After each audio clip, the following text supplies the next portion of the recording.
وعلیکم السلام ورحمۃ اللہ وبرکاتہ۔ یہ جو آیت ہے اس کا جو پس منظر پیچھے سے دیکھیں تو ہمیں یہ سمجھ آتی ہے۔ اللہ تعالیٰ نے فرمایا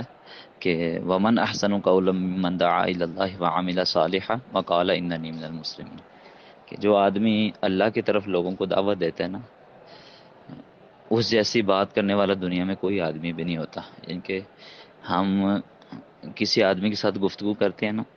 تو یا تو اس کو ہم اپنی کوئی ضرورت بتاتے ہیں کہ بھائی میرا یہ کام ہے، یہ کام کر دو، یا ہم کسی کے ساتھ گفتگو کر رہے ہوتے ہیں تو ہم اسے یہ کہتے ہیں کہ بھائی میں آپ کا فلاں کام کر دوں گا، یا ہم اسے کوئی واقعہ سنا رہے ہوتے ہیں، یا اس طرح کی دنیا کی جو گفتگو ہوتی ہے وہ دنیا کے معاملات میں سے کسی معاملے کے متعلق ہوتی ہے۔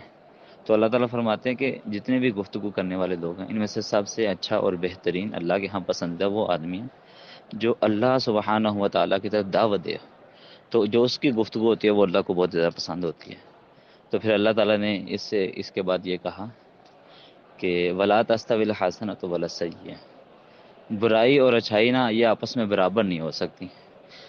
تو ادفع باللتی ہی احسن، برائی کو آپ نے اس انداز سے دور کرنا ہے جو انتہائی زیادہ اچھا ہو۔ تو اگر ان دونوں آیتوں کو ملا کر دیکھا جائے تو یہ سمجھ آتی ہے کہ اگر ہم لوگ اپنی زندگی کے اندر یہ فیصلہ کر لیں کہ ہم نے اللہ کے دین کی طرف بلانا ہے لوگوں کو، اور اللہ کے دین کے داعی بن کر ہم نے زندگی بسر کرنی ہے، تو اس کے لیے ضروری ہے کہ ہم لوگوں کو حکیمانہ انداز میں پیار کے ساتھ، محبت کے ساتھ لوگوں کو دین کی طرف بلائیں۔ اور اگر لوگوں کو ہم دین کی طرف بلا رہے ہوں تو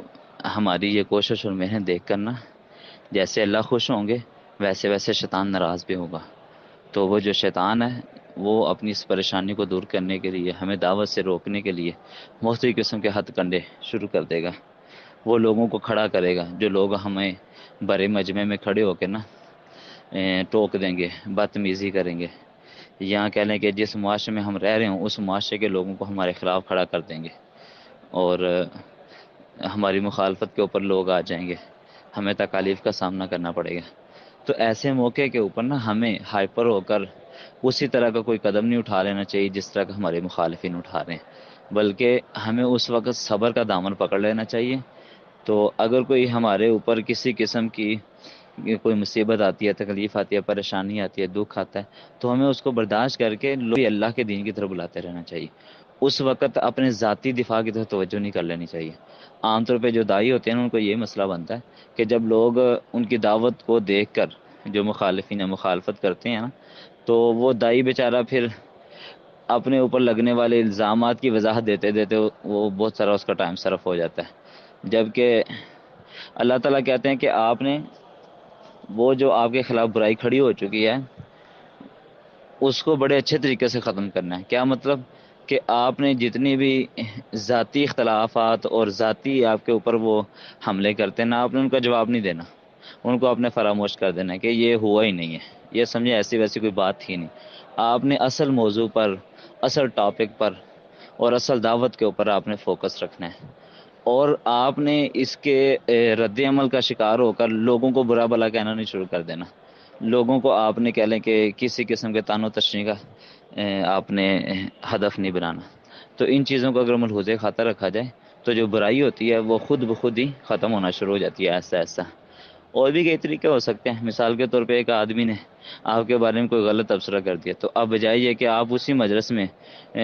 غلط تبصرہ کرنے کے بجائے اس کے ساتھ بات چیت کر لیں کہ یار مجھے پتہ چلا کہ شاید آپ کے ذہن میں میرے متعلق یہ بات ہے، تو میں آپ کو وضاحت دے دوں کہ یہ میں نے کام نہیں کیا، یا میرے متعلقہ جو آپ کو معلومات ملی وہ غلط ہیں۔